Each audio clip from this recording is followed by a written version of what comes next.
Buongiorno, buongiorno, ben ritrovati con Focus TG, tantissime notizie, molti collegamenti oggi con i nostri colleghi dalle province del Veneto. Andremo tra poco a Venezia per una nuova crociata di Monica Poli contro non i borseggiatori questa volta, ma contro gli scatolettisti, e poi avremo una manifestazione di operatrici sanitarie in diretta da Padova che protestano davanti alla USL. A Treviso la polemica sui panevin che si faranno, ma ci sono proteste di coloro che dicono così si fa inquinamento. Ma intanto andiamo subito in diretta da Ilaria Marchiori per questa nuova crociata di Monica Poli. A te la linea Ilaria. Sì, buongiorno direttore, buongiorno ai nostri telespettatori. Siamo proprio qui a Venezia insieme a Monica Poli, come hai annunciato, perché appunto adesso la nostra super veneziana, che abbiamo visto contrastare i borseggiatori con il suo ormai virale, anche a livello potremmo dire internazionale, attenzione pickpocket, adesso ha cambiato, diciamo, o meglio ha aggiunto una nuova battaglia, ovvero quella contro gli scatolettisti. Monica, cos'è successo? Cosa l'ha portata innanzitutto a intraprendere questa nuova battaglia? Buongiorno innanzitutto a tutti. Niente, praticamente non era una battaglia che io facevo di solito, però ultimamente noi abbiamo sempre segnalato anche gli scatolettisti. Però ultimamente diciamo che sta diventando una cosa un po' pesante, nel senso che nei ponti principali della nostra città loro ci sono sempre, arrivano la mattina e arrivano fino al Ponte della Paglia e poi tornano indietro. Cioè, sinceramente, per una città come Venezia, piccolina, non è bello da vedere. Poi quando si mettono sul ponte di Rialto, quello proprio è il massimo del degrado, secondo noi. Ecco, poi lei arriva e dice: e se gioco io, loro ormai la riconoscono. Sì, loro ormai mi conoscono, infatti mi chiamano Aquila Pickpocket. E io ho iniziato anche per caso, perché passavo sul ponte di Rialto e li ho visti logicamente con i loro colleghi che si scambiano i soldi, perché loro sono una decina più le sentinelle e c'è sempre qualcuno che ancora oggi ci cade. E da lì è iniziato un po' tutto, ecco. Monica, perché lei lo fa? Io lo faccio per la mia città, io amo Venezia, io sono stufa di vedere in una città così piccola che si può contrastare queste piccole cose, si possono prevenire. Io ho sempre detto prevenzione è una parola fondamentale. E questa cosa qua si può prevenire ed è anche semplice. Ecco, io lo faccio per la mia città perché io amo Venezia e sono stufa di vedere certe situazioni. Ecco, e comunque detto questo, lei ovviamente non sta mollando i borseggiatori, anche ieri ne sono state prese altre 2. Assolutamente no, noi stiamo sempre monitorando, i cittadini non distratti sono sempre all'allerta. Ieri, come sempre, io mi faccio il mio giro per la stazione e per altre zone di Venezia e diciamo che rispetto a prima c'è un 80% in meno, e qui bisogna ringraziare le forze dell'ordine, l'ex prefetto di Bari per la task force che hanno fatto, i carabinieri, la polizia di Stato. Anche ieri ero in stazione, ne sono arrivate 2 che sono sempre le solite, ok? Sono state prese subito, portate nella sede competente e da lì per tutto il giorno la stazione è bella libera, diciamo, non c'è più nessuno, è monitorata, è come dovrebbe essere. Ecco, sembra quasi impossibile, perché chi conosce e gira per Venezia quotidianamente sentire parlare di un 80% in meno di presenza di borseggiatori e una, diciamo, stazione in questo caso quasi vuota dai borseggiatori è già un grande risultato. Quindi giustamente si ringraziano le forze dell'ordine, l'ex prefetto, ma anche i cittadini, in questo caso i cittadini non distratti, che si sono impegnati non poco e che noi abbiamo seguito anche mossa dopo mossa, passo dopo passo nelle loro battaglie quotidiane. Ringrazio Monica Poli qui da Venezia, restituisco la linea allo studio. Grazie molto Ilaria Marchiori, complimenti a Monica Poli per le sue crociate. Gli scattolettisti, per chi conosce Venezia, sono sempre in agguato, soprattutto ci sono complici che fanno finta di vincere. I turisti ci cascano come delle pere cotte, vedono il complice che vince in continuazione e allora puntano anche loro dei soldi e regolarmente perdono. Andiamo, a proposito di stazioni, torniamo alla stazione di Piombino Dese, che è stata devastata da una banda di giovani, e sentiamo gli aggiornamenti di Chiara Gaiani.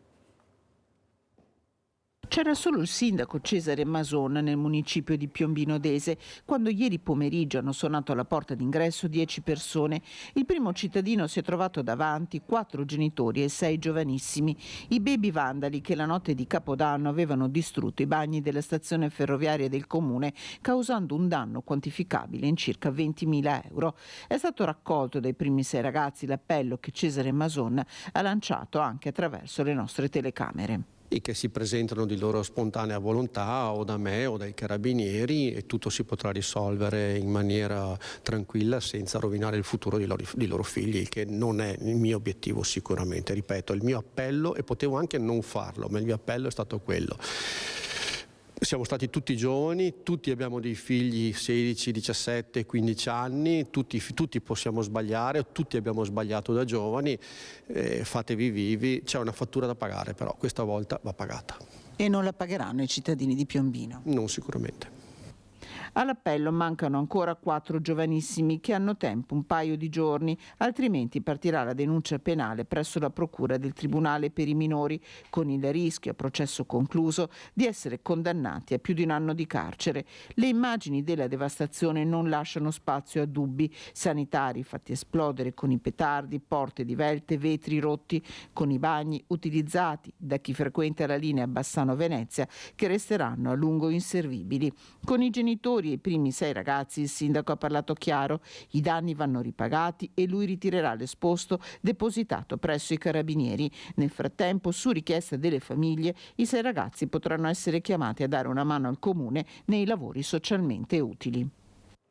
Adesso andiamo a Padova, perché stanno nuovamente protestando davanti alla ULSS le operatrici sanitarie. Sentiamo perché da Chiara Gaiani e dai suoi ospiti.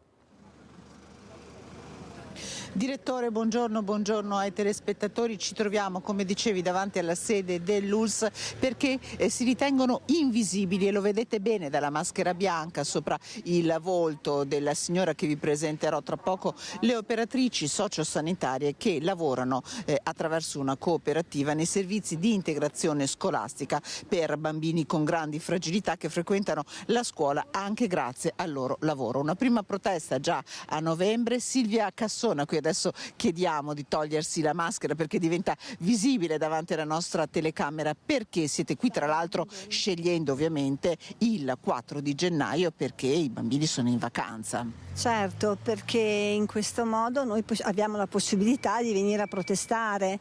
Non è la prima volta che lo facciamo perché stiamo subendo delle discriminazioni.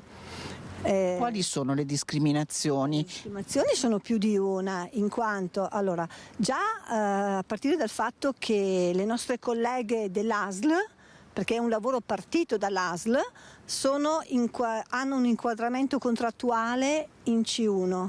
In C2, scusate, e noi siamo in C1 invece.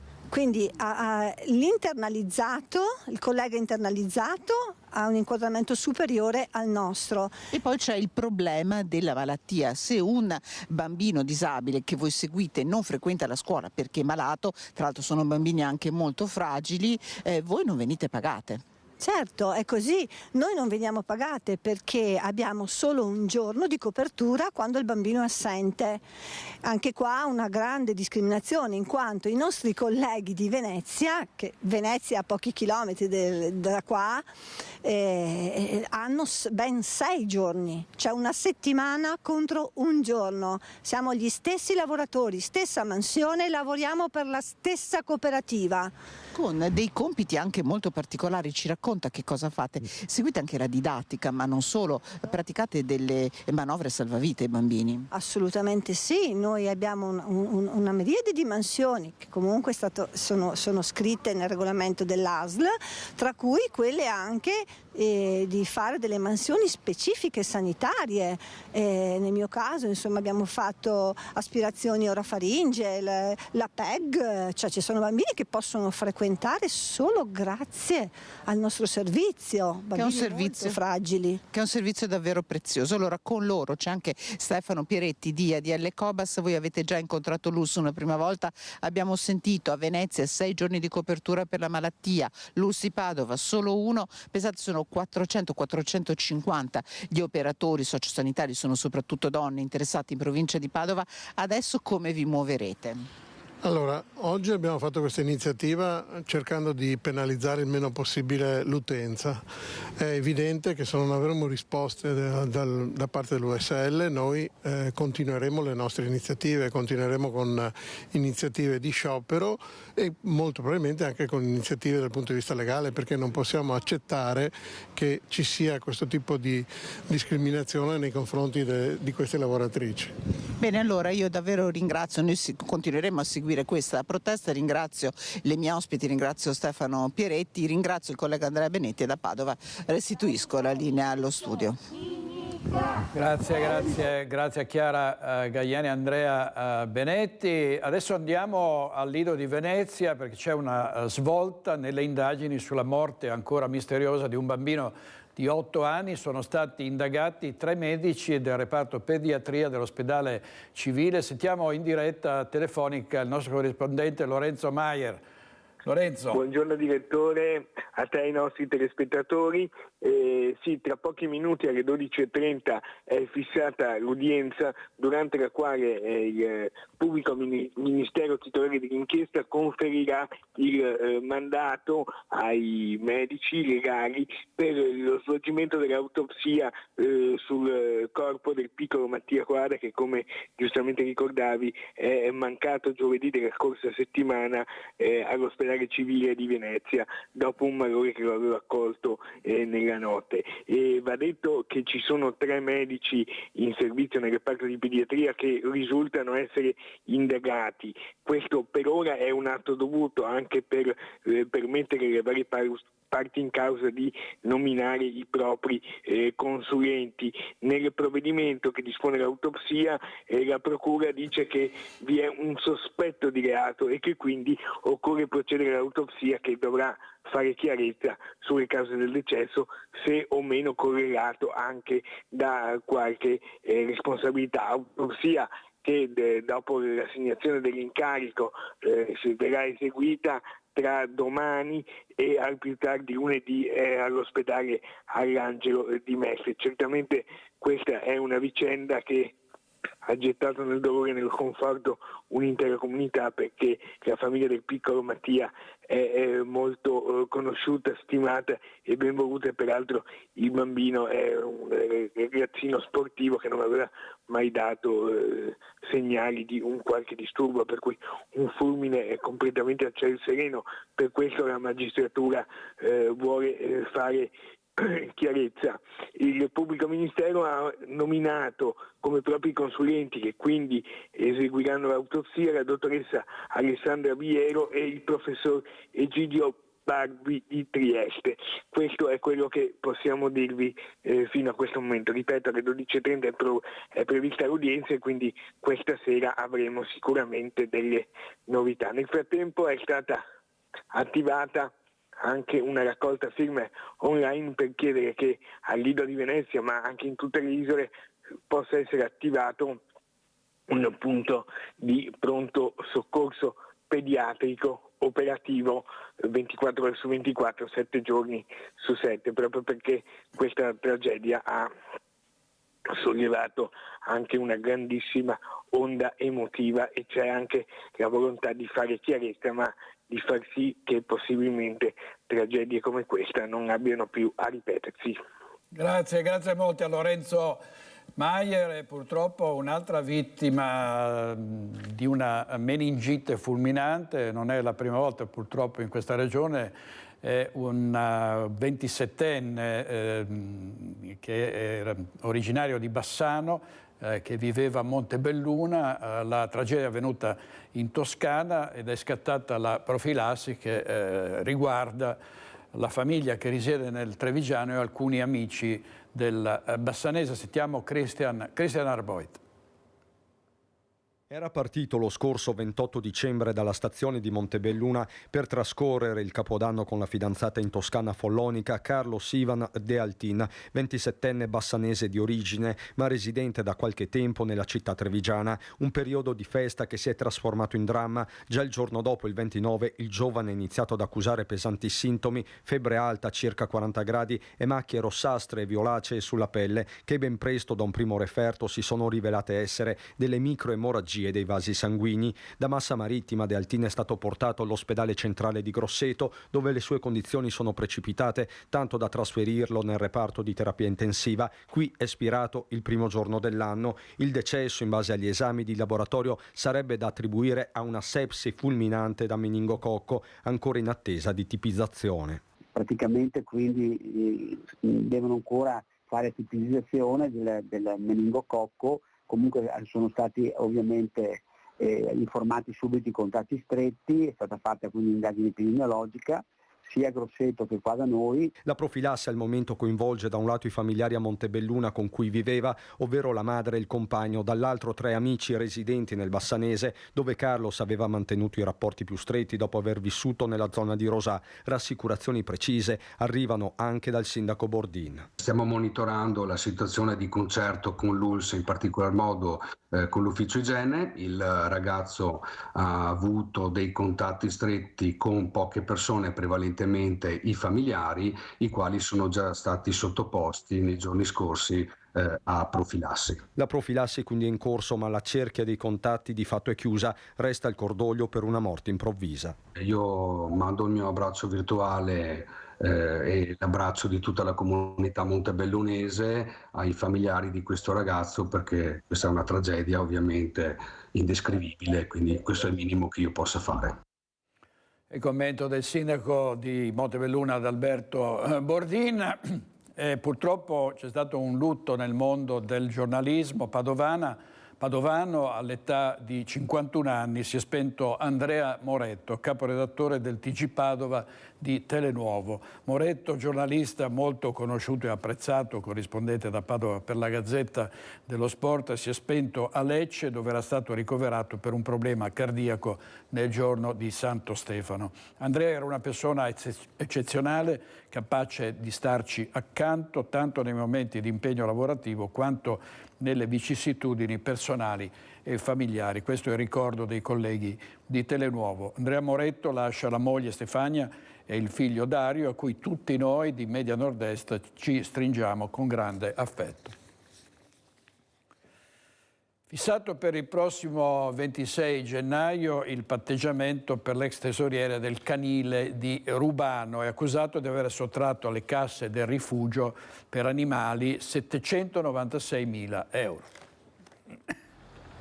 Si presenterà davanti al GIP per il patteggiamento il prossimo 26 gennaio Massimiliano Rinaldi, il figlio dell'ex presidente del canile di Rubano, tesoriere dell'ente fino al 2022, accusato di aver sottratto dalle casse del rifugio per animali più di 796.000 euro. A denunciare gli ammanchi era stata la mamma Giovanna Salmistraro, ex presidentessa del canile, la cui posizione nell'indagine in questo momento risulta archiviata.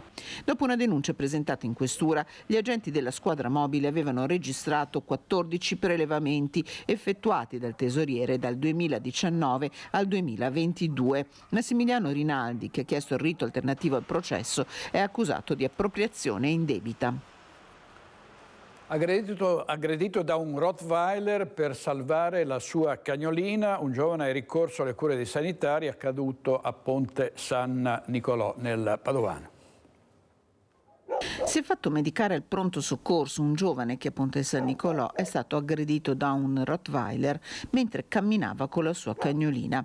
Il 23enne era a passeggio quando ha visto piombare su di loro il cane che stava sgambettando in un campo non distante senza guinzaglio né museruola.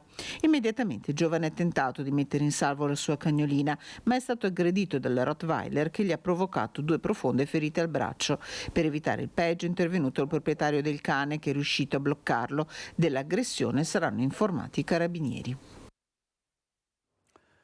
Vediamo alcuni titoli del Corriere del Veneto. Tommaso Verdini e i 10 bonifici dalla Gemmo, impresa vicentina, per vincere gli appalti ANAS. È un'inchiesta della Procura di Roma che vede coinvolti i Verdini, padre e figlio, attraverso una società che si chiama Inver e che avrebbe cercato, stando alle accuse della magistratura, di condizionare i dirigenti dell'ANAS per favorire imprese amiche nella vicenda, negli appalti, nella questione degli appalti pubblici. Poi Villa Giovannelli a Noventa Padovana, il tesoro recuperato e restituito alla città, licenziata perché non indossava la mascherina. Il tribunale dà ragione alla PAM, al supermercato PAM. E poi Federica Pellegrini, viva la piccola Matilde, già in ritardo come sua mamma. Questo è stato il commento dei genitori. Vediamo adesso, torniamo sulla tragedia accaduta nel Pordenonese, cioè l'ambulanza che si è scontrata con un tir, vittima una donna che aveva dedicato tutta la sua vita alla Croce Rossa. Vediamo. Volevo rassicurare tutti che a parte qualche botta sto bene, presto mi farò sentire, scrive Cristina Costantini a poche ore dal terribile incidente che l'ha vista coinvolta ieri a Zoppola. Ha riportato la frattura della clavicola e un trauma facciale. Volontaria e 37enne della Croce Rossa di Maniago, ieri sedeva accanto a Graziella Mander, una delle 3 vittime del terribile incidente. È già stata ascoltata Cristina, ma i ricordi sono confusi. Insieme alla sua sarà fondamentale per chiarire che cosa sia accaduto in quel tratto di strada la testimonianza della 64enne conducente del SUV che non è riuscita ad evitare l'impatto con l'ambulanza dopo che questa si era scontrata contro il camion. Il comune di Pinzalo al Tagliamento ha proclamato lutto cittadino. Graziella, ricorda il sindaco, era una colonna della nostra comunità. Nel periodo Covid il suo apporto è stato fondamentale. Pietro Fortunaso, presidente della Croce Rossa di Spilimbergo e Maniago, non commenta le prime indiscrezioni emerse, secondo le quali sarebbe stata proprio l'ambulanza ad invadere la carreggiata opposta, impattando contro il camion. I 2 mezzi sono già stati posti sotto sequestro. Sono 22 anni che guidava l'ambulanza, era un'autista esperta, ancora non sappiamo le dinamiche dell'incidente preciso, però c'è la testimonianza del secondo volontario che era in quel momento a fianco dell'autista. Non si ricorda molto bene, però le forze dell'ordine l'hanno già interrogato. Graziella Mander faceva anche parte del consiglio del comitato che proprio oggi per lei si è riunito. Parla di grande famiglia della Croce Rossa invece la nuova presidente del comitato di Treviso, Simona Cardarelli, che subito alla notizia dell'incidente si è messa in contatto con i colleghi del vicino Friuli. Tutti i volontari le augurano un buon viaggio e la ringraziamo per tutto quello che ci ha regalato in questi 20 anni. Tra l'altro, proprio per questi eventi traumatici, Croce Rossa ha tra i tanti obiettivi e le tante attività che svolge anche l'attività di supporto psicologico, i nostri operatori SEP, i nostri psicologi, quindi anche dal nazionale, essendo una regione limitrofa, sono stati allertati quelli che potevano essere gli eventuali supporti e interventi da parte dei nostri operatori. È in corso la conferenza stampa della Presidente del Consiglio Giorgia Meloni, che era stata rinviata 2 volte per malattia. Sentiamo una parte di quello che sta dicendo Giorgia Meloni. Negli ultimi mesi ha dimostrato di poter esistere su alcuni dossier, penso a alcune materie legate alla transizione verde, penso a alcune materie legate all'immigrazione. Se questo non fosse possibile all'esito del voto delle elezioni europee, come si sa, io non sono mai stata disponibile a fare un'alleanza parlamentare con la sinistra. Non l'ho fatto in Italia, non lo farei in Europa, e questa rimane la mia posizione. Chiaramente un ragionamento diverso va fatto per il tema della Commissione, perché qui si fa un po' di confusione, e del voto parlamentare, no? Che conferma la Commissione, perché quando si forma una Commissione europea ogni governo esprime un proprio commissario, cioè Ursula von der Leyen fu eletta Presidente della Commissione nel 2019, se non va sì, nel 2019, con il voto determinante di partiti di governo che poi non hanno mai fatto parte della sua maggioranza. Non so, il PiS e il PiS polacco. Perché? Perché ovviamente quando si fa un accordo e ciascun governo nomina il suo commissario, poi i partiti di governo tendono a, diciamo, favorire la nascita di quella commissione che è frutto di un accordo, ma questa non è una maggioranza e non lo è stata, per esempio nel caso di Ursula von der Leyen. Quindi con, diciamo, questa doverosa precisazione, perché è una dinamica solo europea che qui in Italia spesso genera, secondo me, confusione nel dibattito che sento e che leggo. No, non sarei disposta a fare una maggioranza stabile in Parlamento con la sinistra, come è sempre stato per quello. E questa era Giorgia Meloni sulle alleanze in Europa, poi soprattutto in vista delle prossime elezioni. Ma torniamo al Veneto, torniamo alla cronaca, andiamo subito da Federico Fusetti a Conegliano, perché il problema delle barriere architettoniche è molto noto. I disabili di Conegliano avevano già protestato e ora tornano sul sentiero di guerra per le barriere che impediscono l'accesso ai mercatini di Natale. A te Federico. Buongiorno direttore, dici bene, proprio così, siamo in centro a Conegliano e siamo nel mezzo, diciamo, dell'attività natalizia, le bancarelle, le casette di Natale eccetera, però diciamo sono strutture che creano comunque problemi. Allora con Nicoletta Rizzetto adesso vi mostriamo di cosa parliamo. Salutiamo Raffaele, Federico e Ermanno, 3 cittadini di Conegliano che insomma in vario modo sono abbastanza, ecco, diciamo, arrabbiati. Adesso per esempio siamo sul marciapiede che dovrebbe portare alla zona centrale diciamo, di via Carducci, dove ci sono le casette di Natale, ma non ci arriviamo. Come facciamo ad andarci, Federico? Non riusciamo ad andarci. Appunto, come dicevamo prima, gli amministratori praticamente non si rendono conto che esistiamo anche noi in questa città, perché purtroppo di questo non si tiene conto. E allora noi purtroppo ogni volta dobbiamo ribadire queste cose, sempre le stesse cose, appunto affinché si faccia qualcosa per poter agevolare il nostro percorso.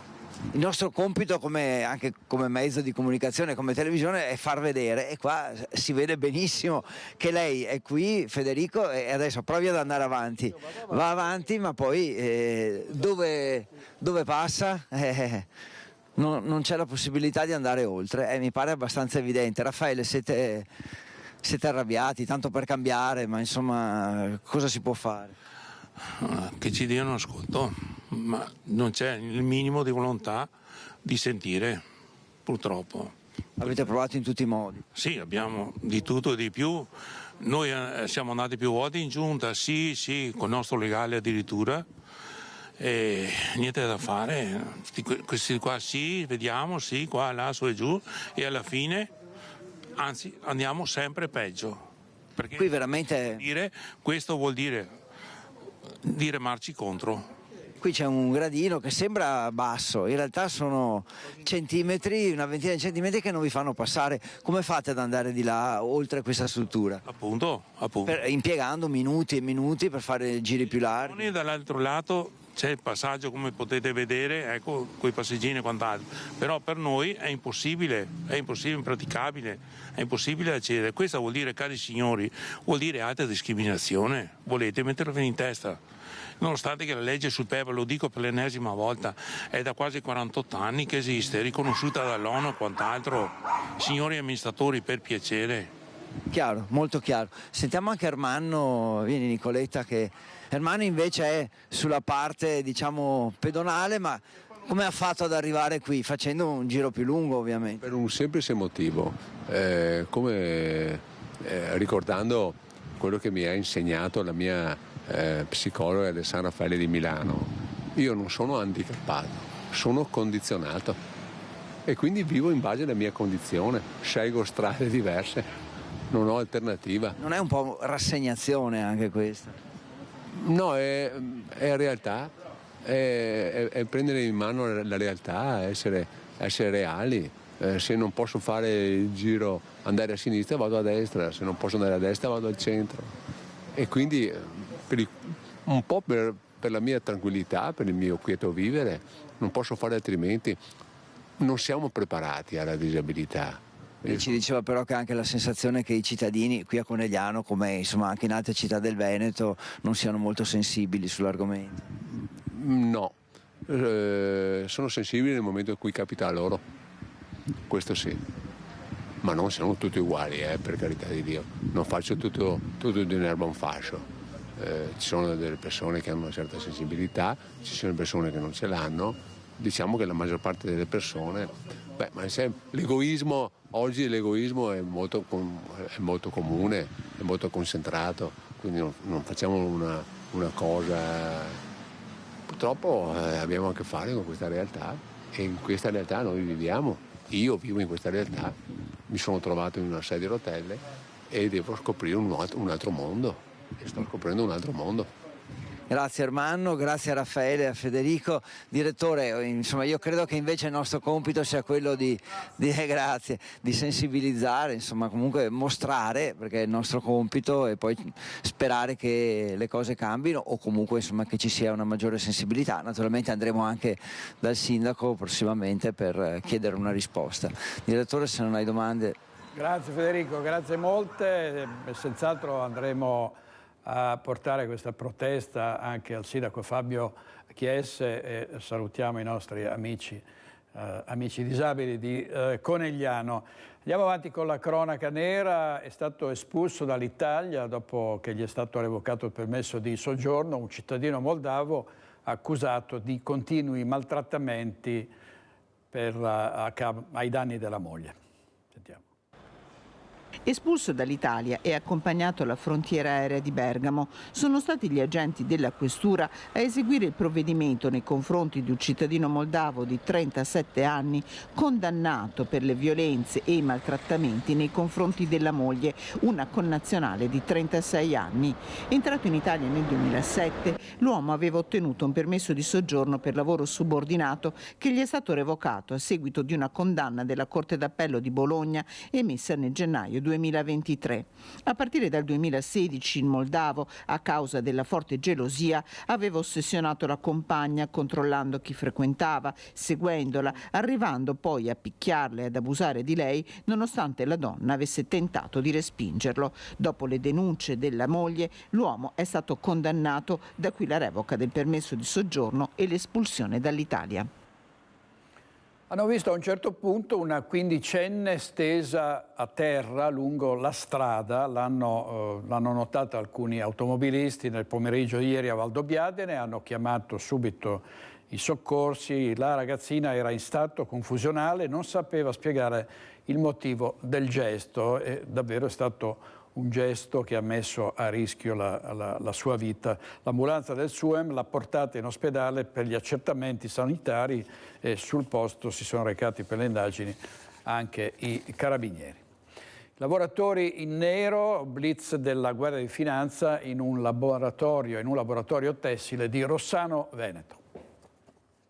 L'attività era partita solo nel luglio scorso, ma in pochi mesi era riuscita a racimolare già 11 lavoratori in nero, dei quali 2 addirittura privi del permesso di soggiorno.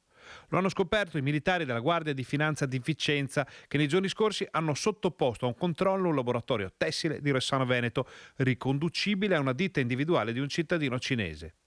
Nel corso del blitz le Fiamme Gialle hanno identificato 11 lavoratori in nero di nazionalità cinese e pakistana, di cui 2 sono risultati privi del permesso di soggiorno. Questi ultimi sono stati denunciati alla Procura per ingresso e soggiorno illegale nel territorio dello Stato. La denuncia è scattata anche per il titolare per aver dato lavoro a extracomunitari irregolari. Ma non finisce qui, perché all'Ispettorato del Lavoro è stata formulata una proposta di sospensione dell'attività imprenditoriale, vista la quota di personale in nero in misura superiore al 10% di quello presente sul posto. Inoltre alla ditta è stata appioppata una multa da 25.000 euro. Vediamo il provvedimento preso nei confronti di una commessa del PAM, dei supermercati PAM, che non aveva indossato la mascherina, una vicenda che è capitata in tanti altri esercizi pubblici. Era stata licenziata per essersi rifiutata di indossare questa mascherina proprio sul posto del lavoro, e dopo il ricorso presentato dalla donna il giudice del lavoro ha dato ragione all'azienda confermando il licenziamento. Il fatto era accaduto nella struttura di Villorba nel novembre del 2022. L'obbligo di mascherina nel posto di lavoro era decaduto per legge. Il protocollo aziendale di contrasto al Covid invece quello stesso obbligo continuava a prevederlo. Così la lavoratrice si era rifiutata di indossare la mascherina, perfino quella chirurgica, motivo per cui era scattato il licenziamento per giusta causa. Ora, dopo il ricorso presentato dalla donna, il Tribunale di Venezia ha dato ragione all'azienda che ha agito seguendo il criterio di precauzione. Vediamo adesso un servizio che riguarda un attacco di Giuseppe Paolin, ex parlamentare della Lega, all'assessore regionale all'ambiente e alla protezione civile Giampaolo Bottacin. Vediamo. Il tema oggi al centro è, come ha detto Marcato in un'intervista recente in un giornale, vorremmo capire se questo partito è ancora la nostra casa oppure no, perché ci facciamo fatica a riconoscerci e non abbiamo risposte, e questo credo sia abbastanza grave. Prima di parlare di trasloco bisogna trovare la casa giusta, e quella per Giampaolo Bottacin, Federico Canera e Roberto Marcato al momento non è detto possa essere la Magione offerta dal coordinatore regionale di Forza Italia Flavio Tosi. Il Toto Scommesse va avanti da mesi, imperscrutabile. Fino a ieri l'assessore regionale bellunese Giampaolo Bottacin ha deciso di mettere nero su bianco le ragioni del suo malumore, che sono di natura politica e amministrativa. Li elenchiamo. Per scelta della segreteria regionale nessun bellunese è stato candidato alle politiche e avevamo 2 parlamentari uscenti, poi uno purtroppo è mancato, ma avevamo 2 parlamentari. Da 2 parlamentari a, non dico un parlamentare, ma neanche un candidato presente, è un fatto estremamente grave. Io vorrei una risposta chiara su questo, lo dico da bellunese prima ancora che da leghista. Poi il direttivo provinciale di Belluno, visto come era stata presa a sberle la provincia di Belluno, ha chiesto un sottosegretario per compensare la mancanza di un parlamentare. Non mi risulta sia neanche arrivata una risposta in questo senso. Nell'elenco c'è la nomina della presidenza del Fondo dei Comuni di Confine, storicamente assegnata a esponente dello stesso partito del ministro, ma al fondo Calderoli ha designato Dario Bonda, che pur bellunese oggi è di Fratelli d'Italia. Questo per quanto riguarda i temi politici. Poi ci sono le questioni che si intersecano con l'ambito amministrativo, come quella dell'idroelettrico. Vorrei capire qual è la linea di questa segreteria, visto e considerato che sui riparti dei vigili del fuoco volontari la giunta è andata sotto in commissione. Uno smacco alla Lega bellunese senza precedenti per Bottacin, che da 14 mesi chiede risposte a un partito silente. A interloquire via social con l'assessore ci ha pensato l'ex deputato trevigiano del Carroccio Giuseppe Paolin. Ho fatto la disanima di cosa ha avuto Bottacin, ha fatto 3 giri in regione, 2 volte l'assessore, ha fatto il presidente di provincia, tra l'altro è riuscito a farsi mandare a casa. Quindi non riesco a capire dov'è lo scandalo, cioè di cosa stiamo parlando. Io quello che dico, da militante leghista, dico se questi signori vogliono andare, le porte sono aperte come è sempre stato in Lega. L'attacco sferrato da Paolina Bottacin su Facebook, una trentina di like e una condivisione non pubblica, non scalfisce l'assessore. Mi hanno fatto un po' sorridere quelle considerazioni che ho visto di Paolin. Lo dice lui che è la Lega dei problemi. Per l'ex parlamentare della Lega il partito non è allo sbando. Paolina afferma ci sono alti e bassi e vanno amministrati. Per me esiste una disciplina di partito, un mettersi a disposizione del partito. Il partito fa delle valutazioni per mettere in campo la squadra migliore. Si tratta di far politica, di parlare, di proporre le proprie idee, ma non è quello che stanno facendo soprattutto Bottacin e Canera. È ancora in corso la conferenza stampa della Presidente del Consiglio Giorgia Meloni. Andiamo a sentire quali sono state le domande dei molti giornalisti presenti. Vediamo, sentiamo. Sì, buongiorno Presidente. Buongiorno a Mi lei. fermo su un'altra vicenda di cronaca di questi giorni. Volevo sapere che idea si è fatta dell'inchiesta sugli appalti ANAS, se ha avuto modo di parlarne col vice premier Salvini e se ritiene che debba riferire in Parlamento in quanto ministro competente, come hanno chiesto anche le opposizioni. Dunque la ringrazio. Allora, intanto, visto che siamo fra noi, voglio dirvi che mi stupisce sempre un po' e un po' mi preoccupa quando io vedo su uno, addirittura 2 o addirittura 3 quotidiani virgolettate mie dichiarazioni che non ho mai fatto. Approfitto per dirlo, ok? Perché sul caso specifico di Tommaso Verdini, per capirci, io ho trovato virgolettate su 3 quotidiani dichiarazioni che non ho mai fatto, neanche in privato. Mi scuserete, ecco, se provo a sottolineare che è una tendenza che mi è capitato di incontrare alcune volte in questo anno e che un po' mi preoccupa, perché ovviamente con questo meccanismo si può, volendo, inventare qualsiasi cosa, e quindi mi permetto di, con garbo, sottolinearlo. Non ho mai fatto sulla vicenda di Tommaso Verdini le dichiarazioni che ho letto. Non ho, avuto cose particolari da dire, banalmente perché non ho gli elementi per, commentare il fatto in sé. Penso che sulla questione bisogna attendere il lavoro della magistratura, gli sviluppi, se è necessario commentare quelli e non commentare i teoremi. Sicuramente quello che io ho letto è che le intercettazioni fanno riferimento al precedente governo. Salvini non viene chiamato in causa e quindi non ritengo che Salvini debba riferire in aula su questa materia.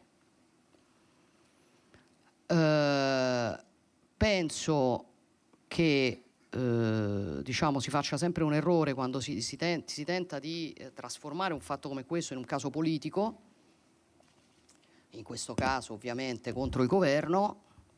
Da quello che so io, l'unica tessera di partito che Tommaso Verdini ha preso era quella del PD, ma nessuno di noi ha detto che il PD era coinvolto in questa materia.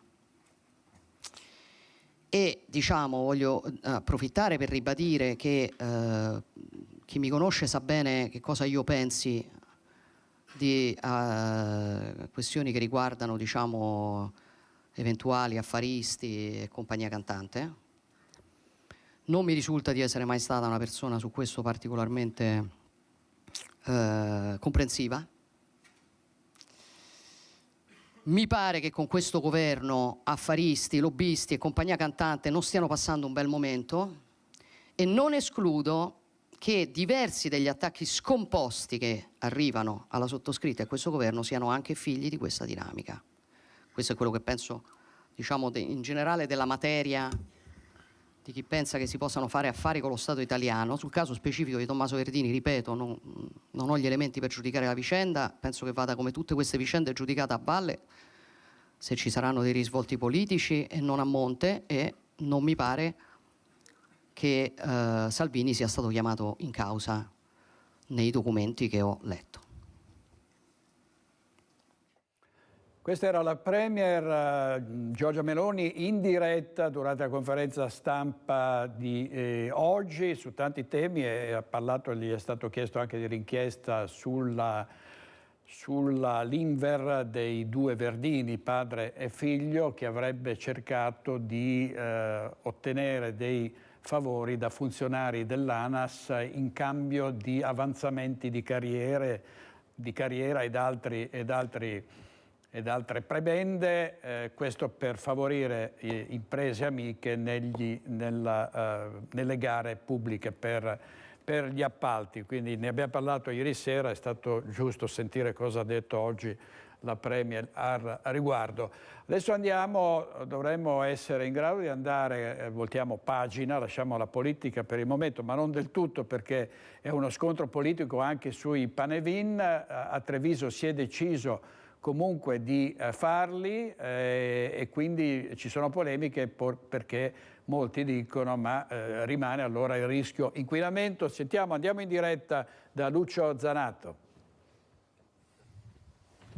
Buongiorno direttore, buongiorno ai telespettatori di Rete Veneta. Siamo alle Case Piavone, quindi siamo nell'Interland di Treviso, in una zona bellissima, il Parco della Storga vicino alla provincia. Qui alle mie spalle vedete c'è il panevin simbolico, perché qui a Treviso è vero che hanno dato l'autorizzazione a fare i panevin, però i panevin devono essere non più alti di 3 metri, non più larghi di 3 metri, quindi sono dei panevin simbolici. Tra l'altro l'autorizzazione è arrivata ieri sera, adesso sentiremo un po' diciamo così di voci. Cominciamo con Ivano Camarin, presidente del gruppo folcloristico trevigiano, una delle associazioni che fa il panevin, e che, allora, giusto per dirti direttore, 2 anni di pandemia, 1 anno di polveri sottili, quindi sono 3 anni che qui i panevin non si bruciano.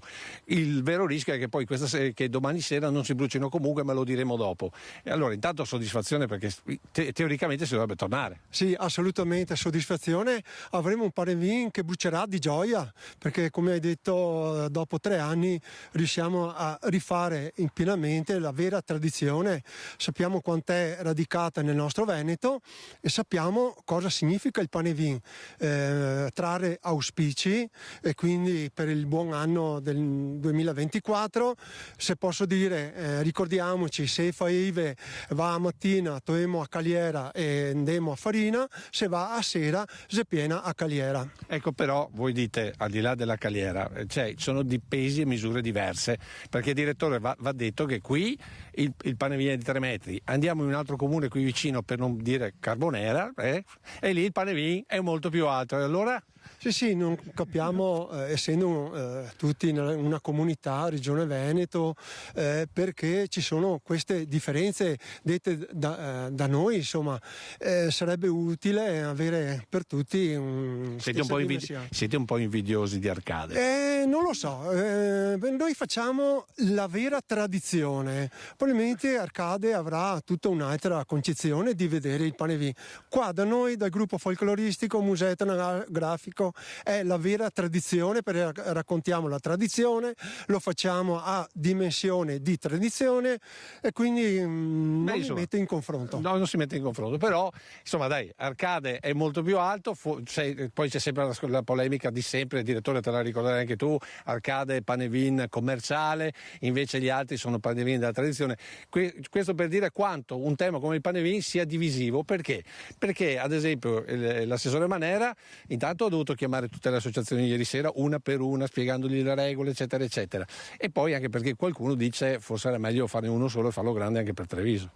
No, secondo me è corretto anche ambientalmente farne più piccoli ma diffusi, perché chiaramente le polveri sottili in quel modo non si abbattono solo su quel quartiere. E poi chi avrebbe scelto qual è il quartiere? Perché sfido chiunque, sarebbe stato un dibattito anche in Consiglio Comunale, ognuno... Voti persi ovunque. Sì, o guadagnati, perché ognuno ha il quartiere di appartenenza. Io sono della chiesa votiva, quindi non me la sarei mai sentita di tornare lì chiudendo esattamente quello. Però c'è da dire una cosa, che noi abbiamo dimostrato la nostra, diciamo, volontà ambientale l'anno scorso, quando non si poteva fare per questioni ambientali abbiamo detto di no, anche con un certo sacrificio nello spiegare la cosa. Quest'anno, che fortunatamente ci sono state piogge, c'è stata ventosità, ARPAF ci ha dato il cartellino verde e quindi possiamo farli. Quindi noi da questo punto abbiamo mantenuto quello che è la nostra concezione di sostenibilità. Ecco, allora avete capito, c'è la possibilità di farlo, c'è tanto campanilismo, anzi tanto panvinismo, lo possiamo, sdoganiamo questo termine. Antonio Tocchetto invece nell'opposizione dice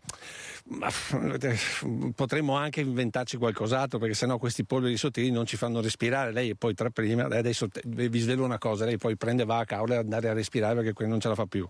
Allora, intanto la saluto direttore, buon anno. Allora, indubbiamente l'aria è irrespirabile in questi giorni. Io capisco le tradizioni e anche a me è sempre piaciuto il panevin, perché magari si potrebbe bruciare il vecchione invece che la vecchia, tanto per dirne una per la par condicio. Ma detto questo, io penso che questi sono anni molto difficili, perché c'è un'aria veramente pesante quest'anno particolarmente, quindi mi auguro che abbiano fatto tutti i rilievi del caso e forse farne 10 sono veramente tanti. Poi i quartieri a Treviso non è che sono 10, per cui si poteva farne uno per quartiere e già scendavamo a 5, però insomma ci auguriamo che i dati non siano così pesanti il giorno dopo, perché molte persone in questo momento ne stanno risentendo proprio per il respiro, e l'aria non è tra le migliori qua a Treviso. Capisco che non si possono risolvere le questioni con un pane vin, però teniamo conto. Ecco, allora velocemente, perché so che hai altre cose da fare, direttore, va detto un'altra notizia. Abbiamo verificato oggi con il generale Giancarlo Iannicelli, l'abbiamo chiamato a San Candido giusto per come dire, avere proprio le ultime, e lui ci ha confermato che domani sera dalle 8 comincia a piovere e dalle 10 pioverà in maniera molto forte e continuerà per tutto sabato. Poi naturalmente domani sentiremo le sue previsioni anche per il resto della settimana. E con questa situazione cosa pensate di fare? Assolutamente ci dobbiamo riorganizzare, stiamo pensando a varie soluzioni, terremo informate la nostra cittadini se potremo bruciarlo o no, però sicuramente avremo bisogno di riorganizzare un po' tutto. Quindi si va al 13?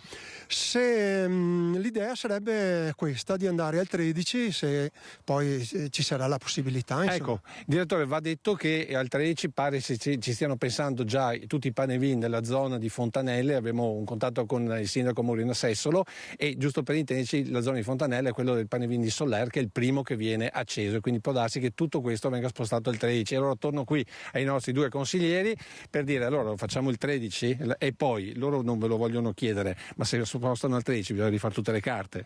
No, quello possiamo fare una deroga, però io ripeto, io ho lo spirito veneto trevigiano che la vecchia o il vecchione ha anche ragione da questo punto di vista. Par condicio di genere, peraltro deve essere fatta il 5 o qualche comune anche il 6, peraltro, perché è lì che arriva la calza. Adesso che i bambini dicevano la calza e la vecchia o il vecchione lo bruciamo dopo, diciamo non è proprio il suo, però dai, speriamo, incrociamo le dita e che sia un anno fortunato da questo punto di vista. Allora chiudiamo con Antonella Tocchetto. Allora qual è la soluzione? Bruciamo prima? Allora speriamo che il 5 si possa fare e non rimandarlo, speriamo che ci siano buoni auspici, speriamo anche che l'auspicio buono sia quello che non ci sono troppe polveri sottili e che quindi si respiri bene anche il giorno 6. Beh, se piove sicuramente sarà così. Ce l'auguriamo. Va bene, credo di aver raccontato un po' tutto con i nostri ospiti. Se hai domande, se no ti restituisco la linea, direttore. Lucio, grazie molte, grazie. Le domande le fate voi, perché siete voi sul campo e noi siamo contrari ai conduttori che fanno tenere i microfoni in mano agli inviati e fanno le domande da studio, quindi le domande le fanno i nostri inviati che sono dislocati su tutto il territorio e che conoscono bene le vicende di cui parlano. È ancora in corso la conferenza stampa di Giorgia Meloni. Mi pare dovevamo però avere una lanciata del sindaco Conte sui panevin, se non ho visto male. E allora sentiamo cosa ha detto il sindaco di Treviso sui panevin. Sentiamo. È una tradizione che poi tiene vivo lo spirito di comunità e ogni associazione, ogni parrocchia, ogni proloco ha piacere di richiamare la propria comunità in un momento legato alla tradizione. Certo, se riuscissimo a individuare un solo panevin simbolico sarebbe forse anche più giusto da un punto di vista ambientale, è altrettanto vero che non è facile in questa fase capire chi lo deve fare e soprattutto chi non lo deve fare, che sarebbero soprattutto coloro che dovrebbero rinunciare a questa tradizione. Però è una soluzione che magari ci teniamo a disposizione per gli anni prossimi, non la escludo a priori, però quest'anno, visto che le condizioni ci consentono, no, di tenere viva la tradizione, ci appelliamo allo spirito di responsabilità delle varie parrocchie, che sapranno comunque gestire un momento legato alla tradizione con un occhio di attenzione rivolto anche all'ambiente. Ecco, per quanto riguarda i panevin, c'è chi dice li avete avvertiti troppo tardi, c'è chi dice 3 metri per 3 metri non vale quasi la pena farli. Ma in realtà l'avvertire tardi era una condizione che dipende dal bollettino dell'ARPAV, nel senso che la legge parla chiaro: se sei in zona arancione o rossa non si possono fare, ma noi lo abbiamo saputo soltanto ieri, quindi non è volontà quella di mettere i bastoni tra le ruote, però la volontà è semplicemente quella di rispettare la legge ed eventualmente in caso di zona rossa e arancione anche tutelare la salute dei nostri cittadini. E il fatto che siano troppo piccoli? Ma sono dei simboli, nel senso che non dobbiamo comunque immaginare falò troppo grandi. Ce n'è già uno molto grande e bello, che è quello di Arcade. Qui è importante richiamare la comunità attorno a un simbolo, che è quello del Panevin, che darà comunque delle indicazioni indipendentemente dalla dimensione. E poi è giusto comunque, anche nel rispetto delle tradizioni, non perdere di vista gli aspetti ambientali. Sindaco Mario Conte è anche presidente dell'ANCI sul Panevin. Adesso parliamo delle concessioni demaniali, della Bolkestein. Interessa tantissimi imprenditori ai cosiddetti balneari, ma anche agli ambulanti, dopo il richiamo del Presidente della Repubblica Mattarella, che ha promulgato la legge sulla concorrenza, ma ha richiamato la politica al rispetto delle regole dell'Unione Europea, che vuole le gare e non le proroghe. Per ora le concessioni balneari nel 2024 non vedranno gare, nemmeno quest'anno. Sentiamo Anna Maria Parisi. Concessioni balneari 2024, la vicenda è davvero intricata. L'unica certezza ad oggi è che nemmeno quest'anno andranno a gara. Ciò significa che ora la palla passa all'Unione Europea. Tra perplessità, critiche come quelle lanciate dal Quirinale al governo Meloni e paradigmi, con in testa la vicenda del Comune di Roma, che in antitesi con quanto disposto a livello nazionale e in disapplicazione delle vigenti norme ha avviato le procedure per la messa a gara delle suddette concessioni. Discorso a parte qui in Veneto, dove, grazie alla possibilità di utilizzare la legge 33, i comuni costieri hanno reagito in maniera differente. Quindi proponendo un piano di investimenti importante, pluriennale, legato alla durata della concessione, quasi tutti i comuni costieri hanno accolto queste domande. I percorsi di evidenza sono in fase di attuazione proprio in questo periodo, ma è evidente che i tempi saranno lunghi e quindi per la stagione 24 vi sarà di fatto un regime di proroga pressoché automatico. Attualmente molte le località del litorale veneto che basano la propria offerta turistica sulla formula del tutto incluso, vale a dire chi prenota un albergo fronte mare generalmente ha anche incluso il posto in spiaggia. Ci si domanda se sarà ancora così o se la formula potrebbe cambiare quando si andrà a regime con le nuove concessioni. Io non credo che questo cambierà. È evidente che il turismo è una forma di economia che si basa sulle esigenze delle persone, che sono in continua evoluzione, e quindi probabilmente anche le nostre spiagge auspicabilmente dovranno cambiare, dovranno innovarsi. Fondamentalmente per i turisti non cambia nulla.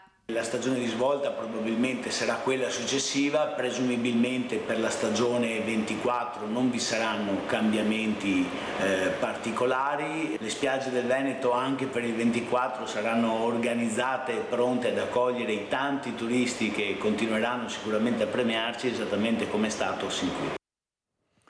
Abbiamo parlato ieri sera a Focus, tra gli altri c'era Mario Fabri. Sentiamo cosa ha detto sulle concessioni.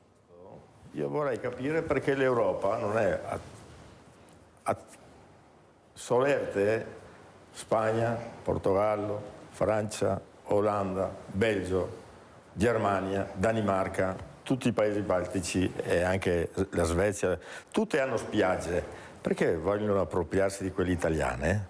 Perché abbiamo solo due asset che ci mantengono in piedi. L'agroalimentare, con il 73% dei nostri prodotti camuffati e svenduti con nomi contraffatti in giro per il mondo, nessuno fa una piega, e il nostro turismo. I due asset ci tengono in piedi perché ormai la produzione è andata a ramengo e sappiamo bene perché. Abbiamo fatto morire 380.000 piccole imprese che erano il nostro tessuto sociale, adesso vogliono venirsi ad appropriare di quello che ci tiene in piedi, perché l'Italia, che non riuscirà a produrre plusvalenze per dare indietro i soldi, il prestito all'Europa, delle Eurobond prima e del PNRR dopo, verrà svenduta a pezzi. E questo è un altro pezzo del puzzle che hanno messo in piedi, che stanno lentamente mettendo a punto il puzzle, per venirsi a appropriare dell'Italia. Questa è la realtà. Perché non vanno a fare il bando sulle altre nazioni? È solo l'Italia? Per quanto riguarda gli ambulanti, perché non è la stessa solerzia verso i cinesi e tutti gli altri ambulanti abusivi che ci sono in Italia? Solo quelli italiani vengono bastonati. È ora di finirla adesso, È ora di finirla di bastonare solo gli italiani. È ora di finire di bastonare solo gli italiani, ha detto Mario Fabri ieri sera a Focus e proprio sugli ambulanti sentiamo uno dei tanti commenti degli ambulanti del Veneto, del Friuli Venezia Giulia. C'è chi tra gli ambulanti considera giuste le gare e sbagliate le proroghe continue. Vediamo. Noi siamo perfettamente d'accordo con il Presidente della Repubblica perché è stato un DDL, ne abbiamo discusso direttamente con Bitonci del Ministero, lo avevamo avvisato che una cosa così sarebbe stata impugnata in qualche maniera, lo ha fatto direttamente il Presidente della Repubblica. Soddisfazione della categoria degli ambulanti del Nord-Est per il richiamo del Presidente della Repubblica Sergio Mattarella sul tema delle concessioni contenuto nell'ultimo DDL concorrenza. Nel mirino del Colle le norme che prorogano i permessi per il commercio ambulante, che porta a precarizzare il lavoro. Noi siamo 180.000 aziende in Italia, siamo 180.000 aziende che sono ferme dal 2010. Anno del recepimento della direttiva Bolkestein. Da quel momento lì siamo sempre andati avanti con proroghe. Lei capisce bene che con una proroga di 1 anno, 2 anni, io non posso poter investire in autoveicoli, in personale, in magazzini, in scorte di merce.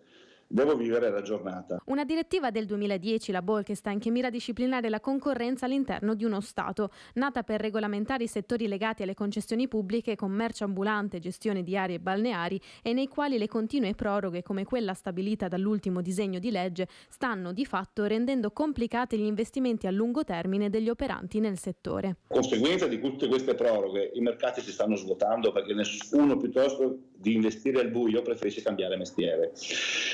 Quindi basterebbe semplicemente mettere a bando quelli che sono i posteggi vuoti nei mercati, riqualificandoli, riportando la gente al mercato, che crea sicurezza, aggregazione, pulizia e vitalità dei centri storici. Queste le richieste da parte degli ambulanti del Nord-Est, che dopo la notizia della missiva di osservazioni inviata al Parlamento e al Governo sono in fermento e chiedono di essere ascoltati. Portare avanti quella che è una riforma del settore, in cui il settore viene blindato con i rinnovi, è una vera e propria riforma che ci permetta come categoria di poter ricominciare a reinvestire nel nostro lavoro. Ci aspettiamo che si apra un tavolo in cui ci si possa sedere con persone competenti e si possa prevedere un percorso per questa categoria.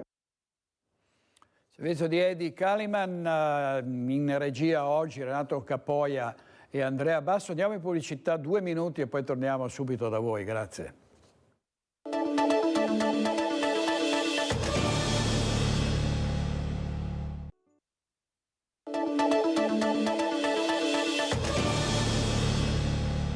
Iniziata alle 11 la conferenza stampa della Presidente del Consiglio Giorgia Meloni è ancora in corso e quindi sono 2 ore che il Premier sta rispondendo alle domande dei giornalisti. Sentiamo quale domanda sta rispondendo adesso la Meloni. Sentiamo.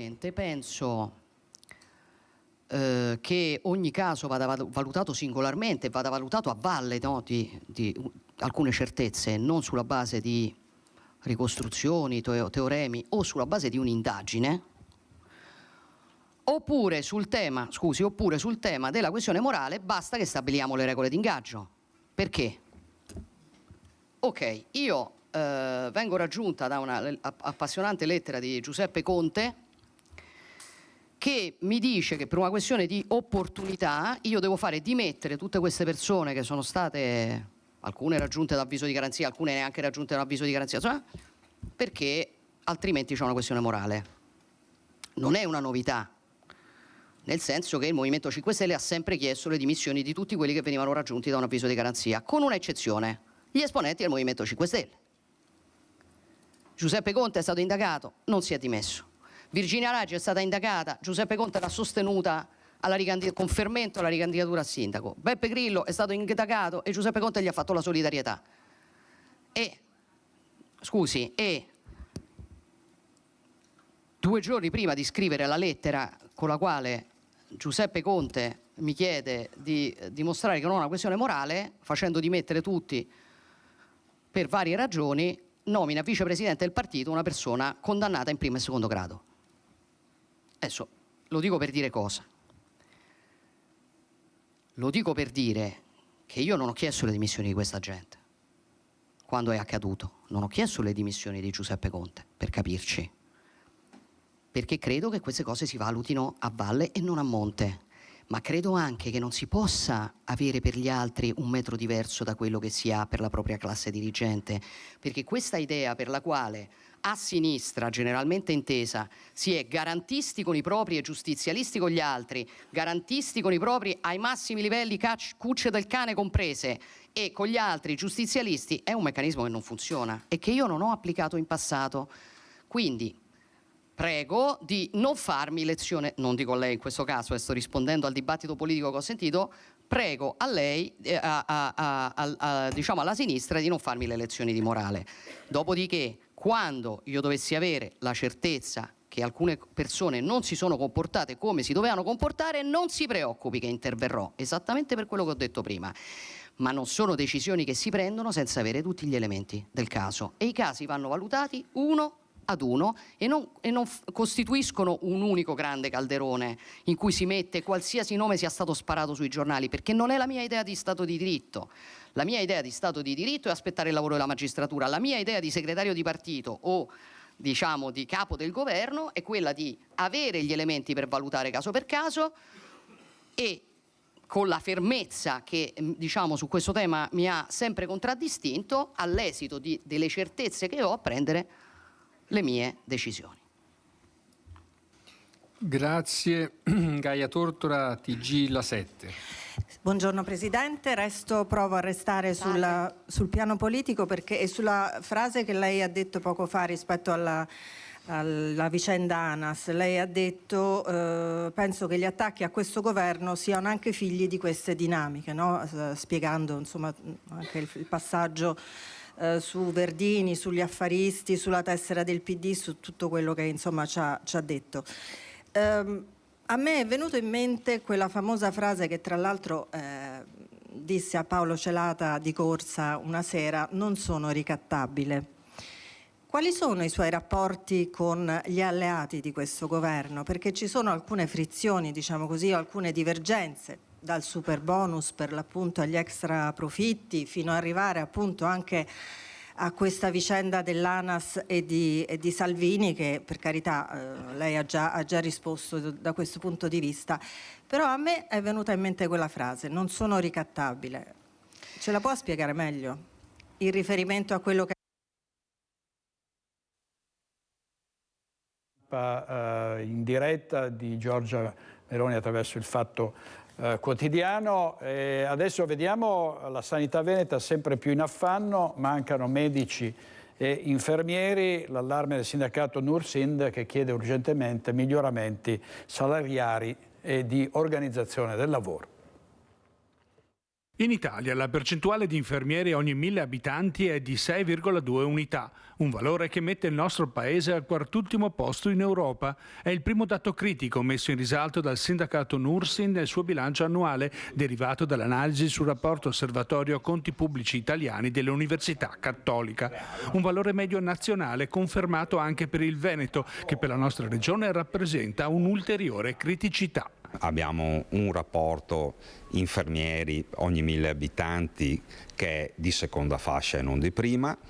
Siamo assieme a regioni tipo la Sardegna, siamo circondati da regioni tipo Friuli, Trentino ed Emilia-Romagna che hanno un rapporto migliore, si rispecchia rispetto al numero di medici. Il Veneto è nella fascia più bassa rispetto a tutte le altre regioni italiane. Secondo il Nursind la regione ha un problema di attrattività di sistema. L'alto valore del rapporto infermieri-medici è un dato fuorviante che non punta alla qualità dei servizi. Il Veneto delle eccellenze mediche specialistiche non basta, secondo il sindacato, per offrire una prospettiva positiva agli utenti nei prossimi anni. Sicuramente sono invidiate in tutta Italia.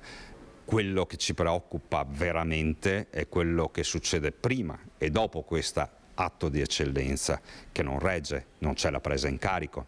Se pensiamo che abbiamo 670 zone scoperte di medici di medicina generale con più di 1 milione di utenti, di cittadini veneti che non hanno un medico di medicina generale, si capisce che l'atto chirurgico in se stesso non risolverà mai questo problema. L'assalto ai pronto soccorsi verificatosi anche durante l'ultima festività è un segnale preoccupante che potrà ripetersi sempre più spesso se non verranno governate le chiusure di massa degli ambulatori nei periodi critici. Fondamentale sarà rendere la sanità pubblica concorrenziale rispetto a quella privata. All'ospedale San Bortolo mancano 60 infermieri. Lussotto sconta le difficoltà che scontano tutte le aziende sanitarie, quella di reperire professionisti. Ovviamente sconta anche il fatto che il territorio non tiene e che i professionisti che lavorano all'interno di alcuni settori del Lussotto sono letteralmente sfibrati.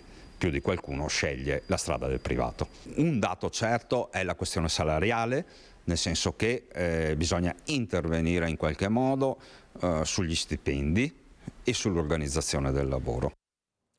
Era stata la diretta con Giorgia Meloni sulla domanda perché lei ha detto che non è ricattabile. Sentiamo, vediamo se ne sta parlando ancora. Le differenze tra i partiti, credo che quelle differenze siano un valore aggiunto e che dobbiamo chiaramente saperle privilegiare ciascuno senza che possa diciamo diventare una competizione interna. Io penso che si possa anche in queste elezioni europee, per capirci, crescere tutti quanti, se ci riusciamo e se i cittadini ci daranno il loro consenso, ma non mi pare che ci sia da parte di alcuno la volontà di, diciamo, di sottomettere, ecco, la tenuta del governo, il lavoro del governo, la velocità del governo all'interesse di partito legato al piano elettorale, quindi sono soddisfatta e positiva.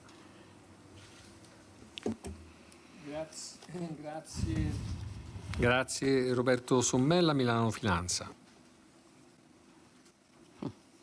Presidente, buongiorno a tutti, buon anno a tutti. Alcuni italiani, alcuni fortunati italiani, ricchi italiani, detengono nei paradisi fiscali quasi 200 miliardi di euro, è l'importo del PNRR. Sono paradisi leciti ma non dichiarati al fisco. Cosa pensate di fare per farli in qualche modo rientrare o fargli pagare le tasse? Sarebbe una cosa molto utile per i conti pubblici. Grazie. Guardi, intanto io penso che sul tema dei cosiddetti paradisi fiscali la materia vada, se non altro, affrontata, questo si farà dopo le elezioni europee, a livello europeo, perché c'è una, come lei sa, c'è una diversità, ecco, chiamiamola così, anche all'interno dell'Unione Europea, che insomma con il mercato unico, le regole uniche, eccetera, tutto quello che conosciamo, secondo me produce obiettivamente un problema dei privilegi e delle discriminazioni. Quindi intanto bisognerebbe, diciamo, lavorare per far sì che le regole all'interno del mercato europeo su questa materia valessero, diciamo, per tutti e che non ci fossero dei, vogliamo chiamarli paradisi fiscali, ma insomma che non ci fossero nazioni che lavorano per drenare gettito ad altre nazioni che fanno parte, diciamo, dell'Unione Europea. A livello nazionale, chiaramente quello che noi possiamo fare è soprattutto lavorare per rendere la tassazione in Italia più competitiva, ecco. E come lei vede abbiamo tentato di farlo e tentiamo di farlo con varie misure. Intanto mi corre l'obbligo di ricordare che noi abbiamo varato la riforma fiscale, che era una riforma attesa da 50 anni circa. E qui la Premier è sulla riforma fiscale. Andiamo avanti con il Veneto, vediamo al via i saldi. Qui siamo a Padova, c'è il conto alla rovescia. Da domani ci saranno i saldi fine stagione, 260.000 le famiglie che in tutta la provincia di Padova acquisteranno approfittando degli sconti. Sentiamo Chiara Gagliani. Beh, le previsioni sono per forza ottime, diciamo, perché abbiamo avuto un inverno che è partito a fine novembre, quindi i magazzini sono pieni, i negozi sono belli assortiti e quindi abbiamo un po' un ottimismo corretto. Conto alla rovescia per i saldi che partiranno in Veneto come in tutto il resto d'Italia, fatta eccezione la Valle d'Aosta domani.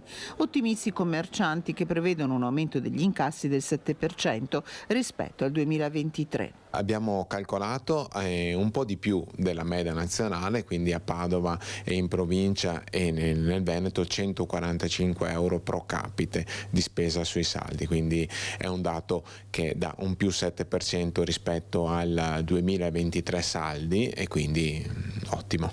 Per i saldi ogni famiglia padovana, 260.000 quelle interessate, spenderà circa 310 euro, un affare l'acquisto in sconto, ma occhio alle regole. Sul cartellino devono esserci 3 componenti, che è il prezzo di cartellino d'origine, la percentuale di sconto e il prezzo di realizzo, quindi il prezzo finale. Poi il problema dei cambi, che è sempre questo, ma si può cambiare o non si può cambiare? Allora, il cambio è autorizzato, nel senso è la legge del consumo parla chiaro e dice che il cambio viene autorizzato se il capo è difettoso. Il cambio taglia o il cambio merce è solo una cortesia del commerciante, che poi ormai è bypassato perché tutti i commercianti cambiano la merce, però da normativa codice del consumo il cambio sarebbe ammesso esclusivamente per la merce difettosa. Una data che i commercianti vorrebbero posticipare, questa dell'avvio dei saldi. Noi siamo stati la regione come Veneto perché è una normativa regionale che è stata una delle pochissime regioni in cui ha chiesto il posticipo e l'assessore al mercato l'avrebbe anche consentito. Il problema è che il resto delle regioni puntava per il 5, quindi non ci siamo allineati per avere una data unica nazionale. Ormai le stagioni sono spostate, quindi era giusto anche spostare la data dei saldi e chiamarli ancora saldi di fine stagione perché è finito di stagione, ma ultimamente li chiamiamo saldi di inizio stagione perché il freddo sta arrivando in questi giorni. Adesso Alex Giuliano da Bassano del Grappa, dal quartiere di San Lazzaro, ci aggiorna sui lavori nella piazzola destinata ai nomadi con relative polemiche. Sentiamo. Siamo in via Pre, in quartiere San Lazzaro, dove nelle ultime settimane si sono concentrate tante polemiche su che cosa? Su questa creazione di un campo nomadi. Allora, facciamo chiarezza su questo aspetto insieme all'assessore alla sicurezza di Bassano, Claudio Mazzocco, perché, assessore, intanto questo non è un campo nomadi, è un'area di sosta per massimo 3 roulotte, quindi chiariamo anzitutto questo aspetto. Non è un campo nomadi, è una piazzola di sosta per massimo 3 mezzi per consentire a delle famiglie che operano nel campo dello spettacolo viaggiante di potervi soggiornare nei momenti in cui non sono impegnate in altre zone. Qui saranno portate o sono già state portate acqua, luce e gli scarichi fognari. Allora, questo è un po' il nodo, il pomo della discordia. Perché? Perché in città qualcuno ha avanzato dubbi sulla sicurezza di quest'area, qualcun altro ha parlato di uno sperpero di soldi pubblici proprio per portare le utenze qui in questa zona. Possiamo dire che parlando di sicurezza, le famiglie, o meglio la famiglia sostanzialmente che verrà a stazionare qui è una famiglia di giostrai, comunque di persone che operano nel mondo dello spettacolo, radicate, ambientate già da tanto tempo a Bassano e senza nessun tipo di problema né di integrazione né di precedenti penali. Beh, è una famiglia che ha tutte le carte in regola per potervi soggiornare, è una famiglia bassanese da anni, è una famiglia che ha 2 figli che lavorano, 2 che studiano, giocano nel calcio bassano e i proprietari dello spettacolo pubblico sono persone oneste che non hanno nessun precedente penale, ripeto, nessun precedente penale. A chi dice così si rischia di compromettere un po' la sicurezza dell'area, come risponde? No, sulla sicurezza dell'area non verrà compromessa e sulla sicurezza dell'area vigileremo noi. Sono stati spostati da altri luoghi proprio perché delle persone di passaggio non pensino di aggregarsi a queste. Queste sono e devono rimanere le uniche in questa zona. Chiudiamo dando un'altra informazione, che quest'area di via Pre non verrà interamente dedicata a area di sosta per appunto camper e per questa famiglia di persone che lavorano nel mondo dello spettacolo, verrà comunque mantenuta anche la presenza di alcuni parcheggi. Sì, solo un terzo, poco più dell'area verrà destinate a queste 3 roulotte che soggiorneranno qui. Vogliamo spegnere definitivamente allora la polemica? Non vedo perché sia nata, forse anche da parte mia non c'è stata tutta quell'informazione, ma sapendo come poi ci si muovono, allora abbiamo preferito fare le cose ritenendole opportune nel farle e dare la comunicazione successivamente. Stiamo a Bassano perché dopo il servizio dell'altro giorno sono stati spostati i tronchi che erano sul gretto del Brenta. Sentiamo di nuovo Giuliano.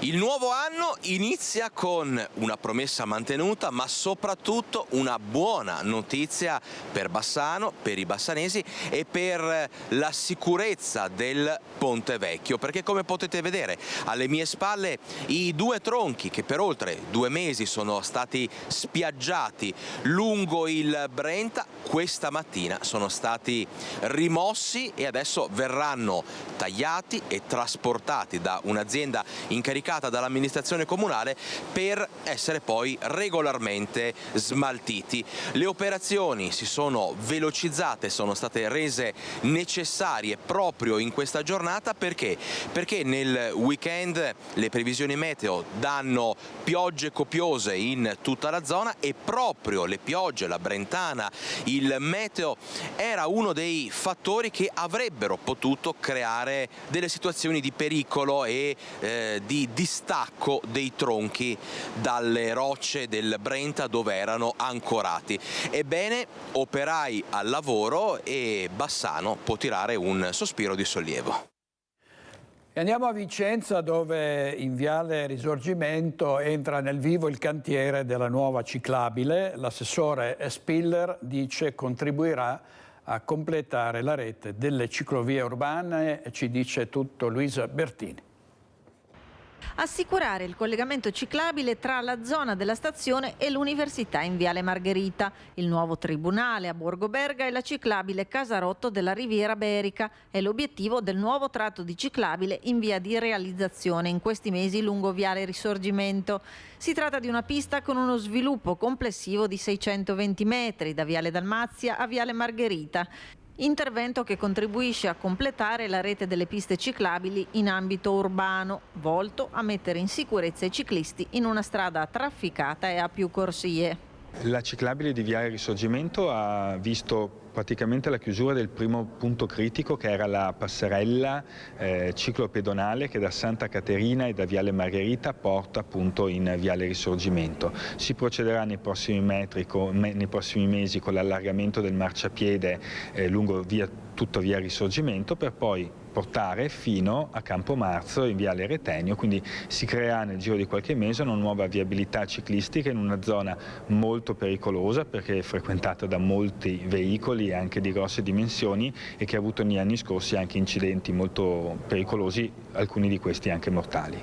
I lavori sono cominciati da alcune settimane con la previsione di durare circa 6 mesi. È stata completata e asfaltata la rampa di accesso ciclabile e pedonale da Contrasanta Caterina. Nel frattempo si sta lavorando all'allargamento del marciapiede esistente, rialzato rispetto al piano stradale di Viale Risorgimento, con ridefinizione della larghezza delle corsie stradali nei tratti in affiancamento al nuovo percorso ciclopedonale.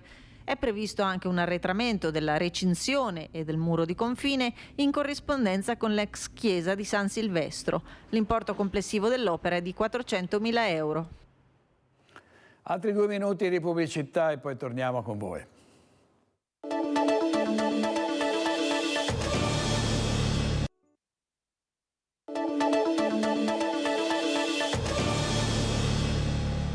E mentre infuria la polemica a Santa Maria del Sile nel Trevigiano sui migranti ospitati dal parroco in chiesa, a Castelfranco è stato aperto nel palazzetto dello sport il centro notturno di accoglienza per i senza tetto a rischio freddo. Sentiamo Nicola Marcato. Lei è stato ricoverato in ospedale? Sì, è stato male, colpa di Alfredo, è stato male ieri, è stato pronto scorso di Montebellone. Ma lei fino ad oggi dove dormiva? Dove trovo? È quasi 3 mesi che io dormo fuori adesso. A parlare un 50enne di nazionalità marocchina rimasto senza lavoro e casa, appena arrivato nel centro notturno di accoglienza presso il Palazzetto dello Sport di Castelfranco. Qua, così non dormono uno vicino all'altro. Grazie. In questo centro d'emergenza trovano per ora rifugio 7 senza tetto. L'iniziativa è nata dopo la tragedia di Treviso, dove un 30enne era morto stroncato dal freddo mentre si trovava nel suo giaciglio di fortuna nel parcheggio della Cittadella a Piani. Non potevamo rimanere indifferenti, per cui insieme a coordinamento abbiamo coinvolto l'amministrazione comunale per permetterci di, almeno in emergenza, in questi mesi più freddi, poter ospitare chi è senza tetto e senza casa. Volontari, associazioni di cittadini, la mensa della Caritas, la parrocchia del Duomo, proprietaria dei locali sotto il palazzetto, grazie al sostegno dell'assessorato ai servizi sociali del comune, si sono subito attivati per dare conforto alle persone che vivono in situazioni precarie. Dare una mano ai meno abbienti e quindi dare un letto a chi non ce l'ha è una cosa meravigliosa proprio in questo periodo di grande freddo. Sono quasi 40 i volontari che si alternano per dare una mano anche per i turni di notte. Prima per Mohamed. Noi daremo un contributo per tutte le spese che avverranno, ma la cosa importante è che ci sono stati veramente decine di volontari che gestiranno le prossime notti. Una città che vuole essere solidale non può lasciare le persone al freddo in questo momento, quindi è un atto di civiltà e Castelfranco dimostra di essere una città sensibile e accogliente. Grazie. Buon appetito. Grazie. Il servizio funzionerà ogni giorno a partire dalle 19, quando verrà servita la cena nei locali attigui dove opera la mensa della Caritas. Poi gli ospiti potranno andare a coricarsi. La povertà è in aumento anche fra gli italiani, molti di loro però non si presentano per la vergogna, mettendo a rischio la propria vita. Per il futuro l'amministrazione ha deciso di trovare degli spazi dove ospitare gli invisibili senza alcuna distinzione. Il progetto si chiama Casa Cattani all'interno dell'ambito SISUS, che è lo sviluppo urbano sostenibile, dove andremo a realizzare dei posti letto in emergenza. È iniziata alle 11 ed è ancora in corso la lunghissima conferenza stampa della Premier Giorgia Meloni, che il Corriere della Sera riassume con questo titolo: Pozzolo, il parlamentare di Fratelli d'Italia che ha esploso un colpo di pistola durante una festa di Capodanno, è stato sospeso, le persone intorno capiscano la responsabilità su di me. Sul caso Verdini, che sta riguardando anche il Veneto, ha detto la Premier, Salvini non è coinvolto. È tutto per oggi, grazie ai nostri registi Renato Cappoi e Andrea Basso. Ci rivediamo stasera a Focus alle 21:15. Buona giornata a tutti.